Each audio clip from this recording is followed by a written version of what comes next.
This morning is from poet and beauty minister Tess Baumgartner, and it's called Lonely.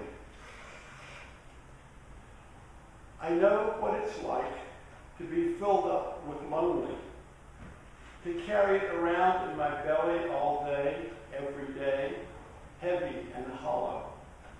I try to gulp it down so it doesn't show in my eyes when I meet friends or strangers. I know what it's like to be swallowed by lonely, to slide down its long neck and sit in its wet belly until I get so used to it, I forget what it was like to be out in the world.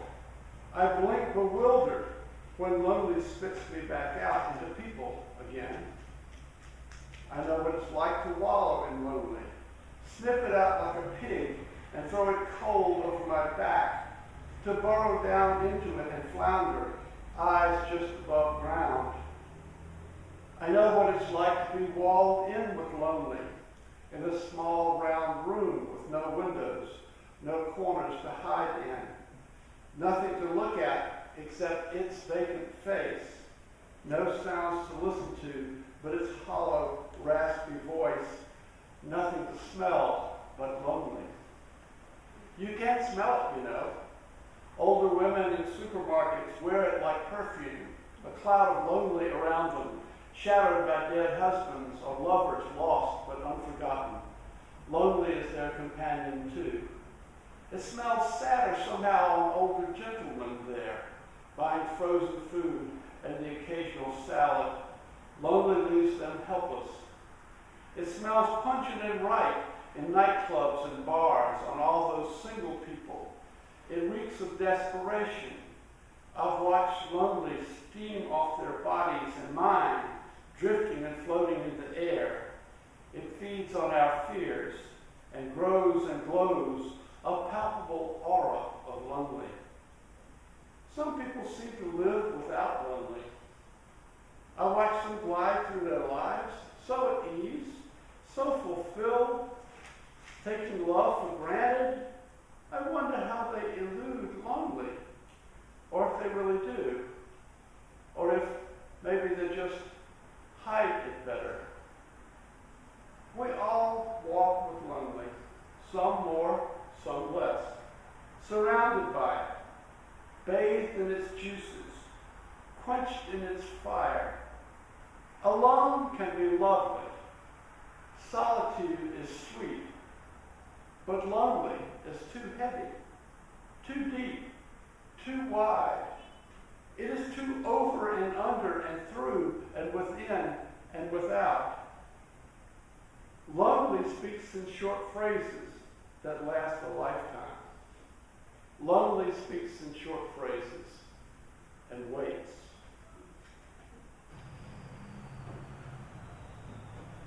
The last rose of summer.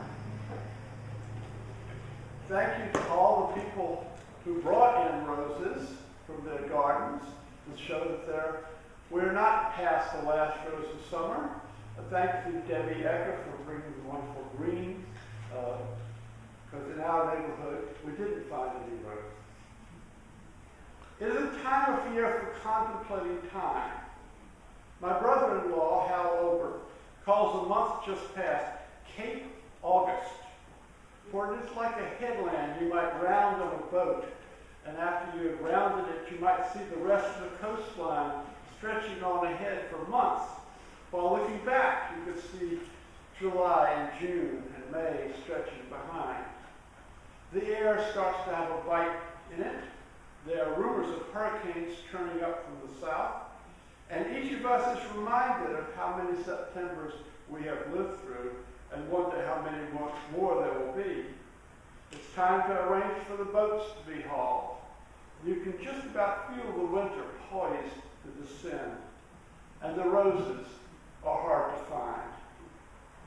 Roses, in literature, poetry, and song, are symbols of youth. Gather ye rosebuds while ye may, as well as beauty and love and impermanence. This morning we will be dealing with the rose in all those senses as the summer of our lives slips into autumn. A short story. There were two couples who had known each other for years. They had vacationed together, raised children together, played bridge every Tuesday night for more years than they could keep track of. One evening around 6 p.m., one of the couples was coming out of a suburban multiplex movie theater when they ran into the other couple, their close friends, just coming into the theater. They embraced each other cheerily, and then the man of the couple coming into the theater asked the other man, "So, what movie did you see?" The other man hemmed and hawed, and then finally said, "You know, this getting old is for the birds. I can't seem to remember anything." "Look, what do you call that kind of flower that is so beautiful but has all those thorns on it?" The other man said, "Oh, do you mean a rose?" The first man said, "Yes, that's it exactly." Then he turned to his wife and said, "Rose, what was the name of that movie?"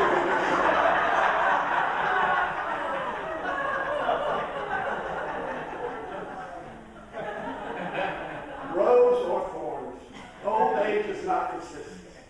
In addition to the struggle to connect with nouns, names, and facts, it comes with its share of loneliness. We don't talk about it very much, but we feel it. And on the theory that it's better to talk about the elephants in the room, I want to lift up here this aspect of growing older through a song your parents might have sung around the parlor piano. But I'm not going to applaud its sentiment. I'm going to deconstruct it in the light of how we live our lives now and try to get a hopeful message out of it. Loneliness can attack anyone at any age. It is a part of the human palette of emotions with which we have been endowed, whether that endowment came about through divine will or plan, or by the random processes of evolution. Loneliness can strike when we're in a crowd, or at a party, even while we're on stage performing, maybe preaching a sermon. Loneliness is different from being alone. There's one particular type of loneliness I want to focus on this morning. The loneliness of outliving all your loved ones. You grow up with a certain personality which is shaped by the people around you. Your parents and siblings, and schoolmates and friends, and later by your children or other family members. All the people who reflect you make you who you are. Last week I quoted the great ragtime pianist Huey Blake, who said on reaching his 95th birthday, "If I'd known I was going to live this long, I would have taken better care of myself." We celebrate the long-lived in this culture and in this generation. Bully for you, all of you, and more power to you. We will have a special celebration later this fall for our nonagenarians. My stepfather, Stuart Clarkson, down in Columbia, South Carolina, is so proud of having lived 99 years that he doesn't want to go to parties with his old friend Edmund Taylor, whom he's known all his life, because Edmund Taylor is 6 months older, and Stuart really enjoys being the oldest one at the party. It's sweet to have lived a long life. It is bitter to have outlived your loved ones. So it is bittersweet, rather like thorns in the rose. Let's go back to the sentimental 19th century, where they loved to think about life and death. I used to say that if they had television in the 19th century, they would have sold products with death the way we sell them with sex. Thomas Moore, 1779 to 1852, was an Irish poet whose verse was set to music and became popular on both sides of the Atlantic in the 19th century. He is sort of the Irish equivalent of our Stephen Foster. He wrote, "Believe me if all those endearing young charms," and "The minstrel boy has gone to war." And no, Thomas More, the Irish poet, is not the same Thomas More who was the Archbishop of Canterbury under Henry VIII 3 centuries earlier, and the hero of the play in the movie, A Man for All Seasons. And there's even a third Thomas More that he might be confused with, Thomas More, the contemporary spiritual writer whose big book was Care for the Soul. In 1805, Thomas More, the poet, wrote the verse he called "'Tis the Last Rose of Summer," which was then set to an older Irish air. And I will not sing it for you, but I will give it to you verbatim. 'Tis the last rose of summer, left blooming alone. All her lovely companions are faded and gone. No flower of her kindred, no rosebud is nigh, to reflect back her blushes or give sigh for sigh. That's the first verse. Second verse is, I'll not leave thee, thou lone one, to pine on the stem. Since the lovely are sleeping, go sleep thou with them. Thus kindly I scatter thy leaves o'er the bed, where thy mates of the garden lie scentless and dead. Scentless with C, scentless, without odor. The third verse, so soon may I follow when friendships decay, and so soon may I follow when friendships decay, and from love's shining circle the gems drop away. When true hearts lie withered and fond ones are flown, oh, who would inhabit this bleak world alone? 3 verses. Here's my interpretation. We have this poet in the garden encountering the last rose of summer.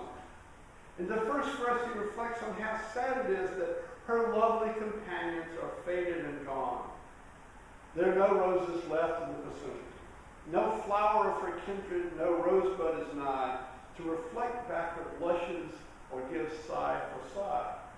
So the poet's conceit here is that roses are like humans, that they need fellow creatures around.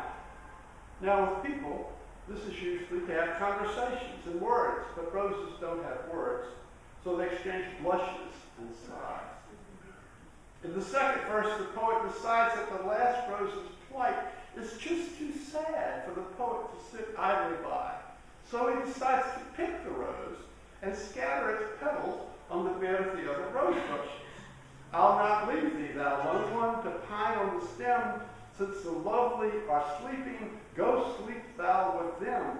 Thus kindly I scatter thy leaves o'er the bed, where thy mates of the garden lie scentless and dead. This gesture is what might be called poetic by those of a romantic bent.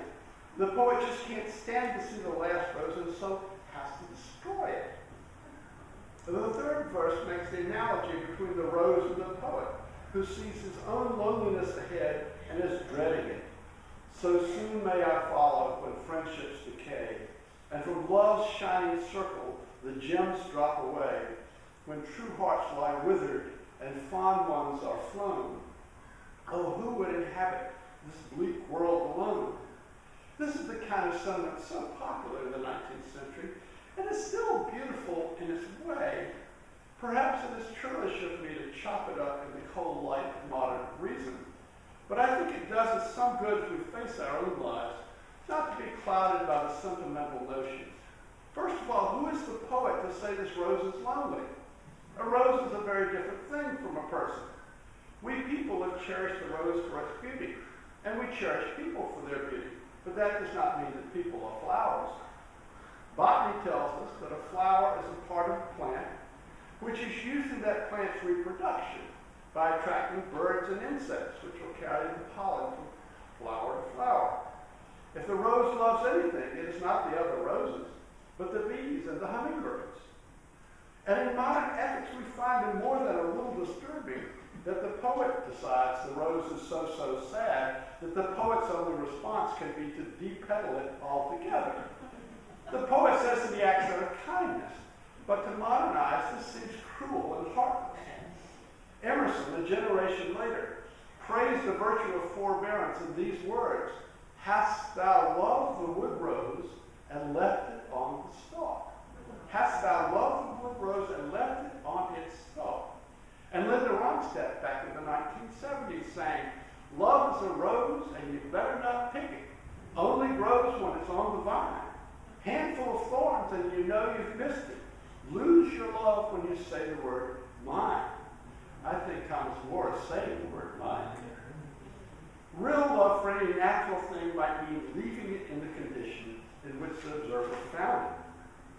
But all is not lost, for if the poet was to dismember this last rose, it's better that the petals be scattered in the garden where they can decompose into fertilizer then they go back to be pressed into the pages of the diary. And when the poet tries to wrap things up by expressing his human fear of being left alone, he seems fatuous to me. For he ends with the question, who would inhabit this bleak world alone? Well, I would, for one. If you give me the choice about living my loved ones or dying right now, I'll take living. I was talking to one of you recently who lost a spouse a few years ago, and you said, does the ache ever go away? It's a good question. And I said, no. For some people, I think it recedes, but I don't think it ever completely goes. I think the best thing you can do is fill your days and hours with things in the present and future and honor the past without dwelling in it. Sure, when your loved ones go, the value of your own life is diminished. Most of us are both outwardly and inwardly focused. To the extent that you're outwardly focused, you form yourself in your interactions with others. I am Edmund because I have the circle of friends and family that I have who reflect me back to myself, as the roses are the roses to reflect back her blushes. When those others are gone, I am a little bit less who I was, and I am forced to become someone else. This happens all the time and quite naturally. I am not the same Edmund who married his high school sweetheart in 1969, raised 2 children, and practiced law in Charleston, South Carolina in the last third of the 20th century. I'm not even the same Edmund who was a divinity student in the 90s, or minister of 3 other churches, each with its own personality. I think of my mother, Bessie, when I sliced tomatoes. I used to watch her do it in the kitchen, and particularly on family camping trips, when she could make BLTs for everyone in the car while sitting in the passenger seat as my dad drove. Whenever I'm slicing tomatoes, Bessie's way of inserting the knife straight in to start a slit in the skin and then putting the edge of the blade of that slit comes into my mind. Mother was never an authority figure for me after I reached my teens, and I didn't feel intellectually connected to her after I went to college. Yet I maintained a deep emotional connection. And I think one of my motivations to go into ministry was a desire to do something my mother would approve of, because my father had felt called to the ministry but decided he couldn't support his family adequately. My ordination in 1999 was blessed by the presence of my mother and by the participation of her favorite Episcopal minister from my childhood. And I do miss her, though her departure from this life was attended by a long loss of personality to Alzheimer's, so that the end was more of a relief than a tragedy. Yes, there is a trade-off life gives you. If you are given many years to live, the last of these will be lived without the companions of the earlier years. But that is not really different from moving to a new town. You have friends in the old town, and you may keep in contact for a while, but you eventually make new friends in the new location. Listen, loneliness can strike anyone at any time. The most apparently successful or gregarious among us. It is not a shame to be lonely. It is part of the human condition. Do you ever eat alone at a restaurant? I frequently do. And when I do, I feel that I'm the only one dining alone. Moreover, it seems that everyone around me is engaged in spirited, lively conversation. When I entered the restaurant, I didn't feel lonely, but the sight of other people enjoying each other's company makes me feel left out. I once said this in a sermon on loneliness, and a young woman told me on the way out of the church that she was the mother of 4, and when she ate in a restaurant with her brood, she envied the solitary diner.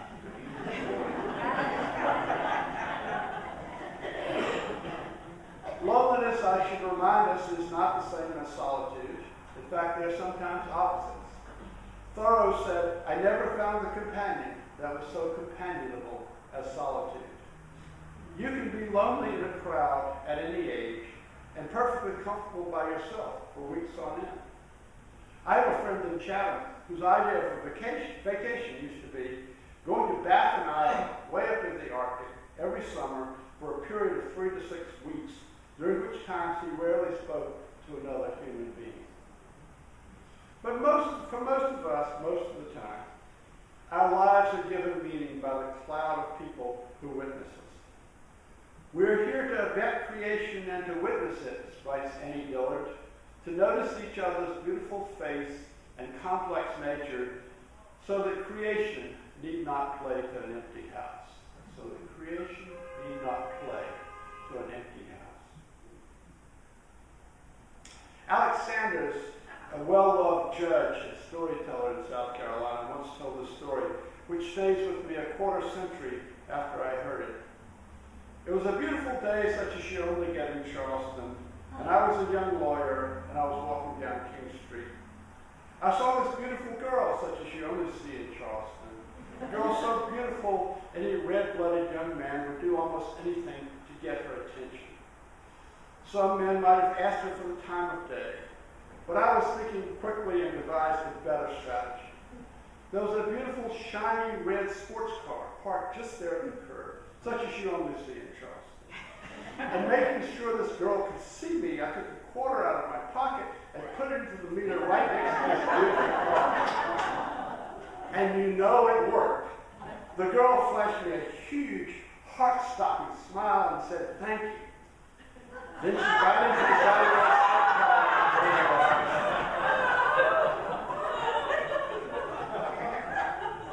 Sometimes we'll do anything for a witness. We live our lives, play our words and actions for witnesses, some of whom are close familiars while others are perfect strangers. When the loved ones have fallen away, we still have the strangers. Today we learn about another person dear to us in this congregation who has passed on.